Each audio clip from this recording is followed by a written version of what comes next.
Okay, I'm here with Geek at Mountain Pass, and in Hello. your replay folders, if you ever uh, look at it, it's actually called Caucasus in your replay folder, Yeah, so it's I'll a get weird that name. out of the way.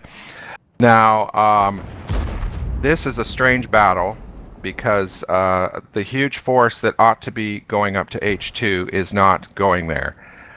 I just typed on the screen, the Tiger 2 needs help, and I'm looking at this mess. Look at how many people are concentrating on the bridge. So I said to Geek, and I said absolutely ridiculous. So I said to Geek, I said, we're going to try to cap.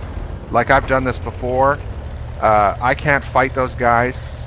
This tank does not keep out any shots, so I'm heading back to the base, and you'll see Geek Yeah, is right about now you'll see he's me. on his way, and we're both going to cap.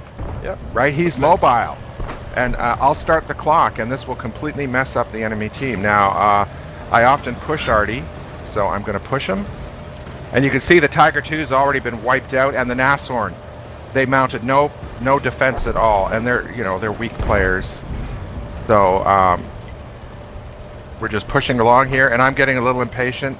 So Geek is going to be left behind to advance at his own speed. And another thing that made me want to do this is the ice road. Look, they wiped them out right now. This guy, Red Barchetta, is turning around to go back to base. He's wide awake.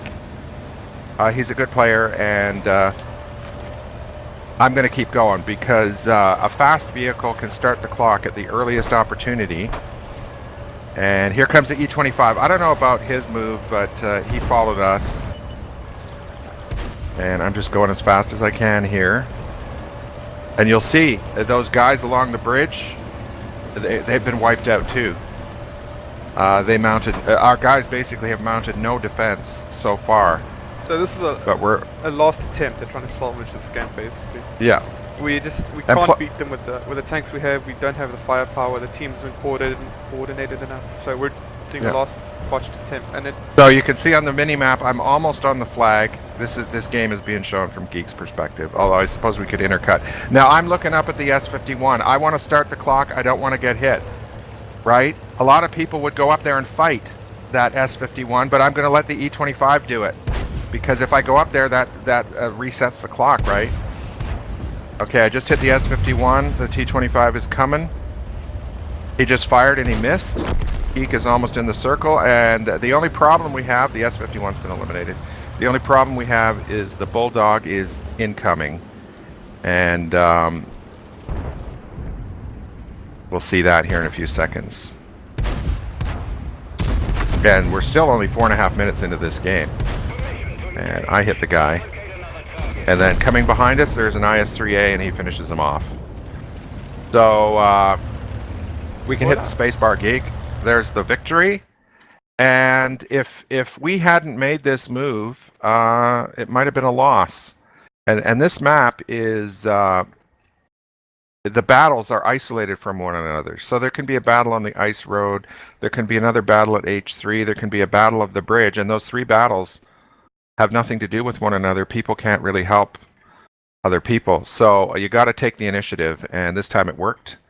And I like doing this kind of thing. And if you're in a scout tank or any speedy vehicle, if there's an opportunity to cap, take it.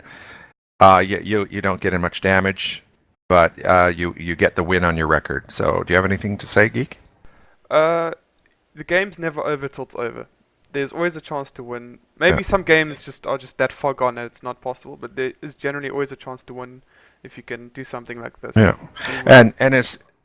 Yeah. If you're in a scout tank, this is what scouts have to do. This is your function is to watch the battle as a whole.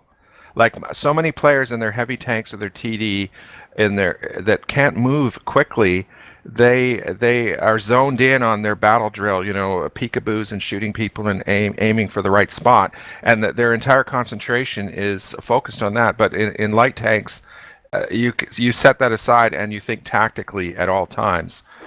And this was just this is what I call a timing battle. When we used to do clan wars or tank companies, this is a timing battle where you're thinking about the clock and you start the cap as soon as you can, and you don't let anything interfere with that. Yeah. Right? Like I said earlier, a lot of people wait and then it's too late. Yeah, no, you do So, it at just the right time. yeah. So, uh, thank you very much. Guest appearance on Geek's channel again. So, Oh, you're very good. cut. I just want to add one thing though. The light tanks, and especially you're a very tactical player, but light tanks are kind of like command tanks. They're kind of like the tanks that sort of watch the battle as it progresses and sees what should be done and what would be the best course of action. Like you made the call for me to come help the team cap, and it was a good call. And you had the position to see it. Heavy tanks, they focus down on whatever they're doing. Tank destroyers are usually also focusing on sniping. Medium tanks are doing whatever they do, but the light tanks are kind of like the command tanks.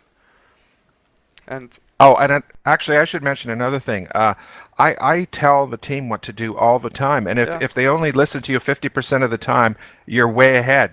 That's better than zero if you don't talk. yeah, So please talk and be nice about it, right? yeah. And I just Although realized I this IS-3A's name is Han Solo. Juan Solo. yeah. Well, he's got caps lock on. That's also so he's got two strikes. He's got numbers and caps lock. So Yeah. Alright, well. okay, until next time, geek. Alright. Cheers, everybody. Cheers, dude.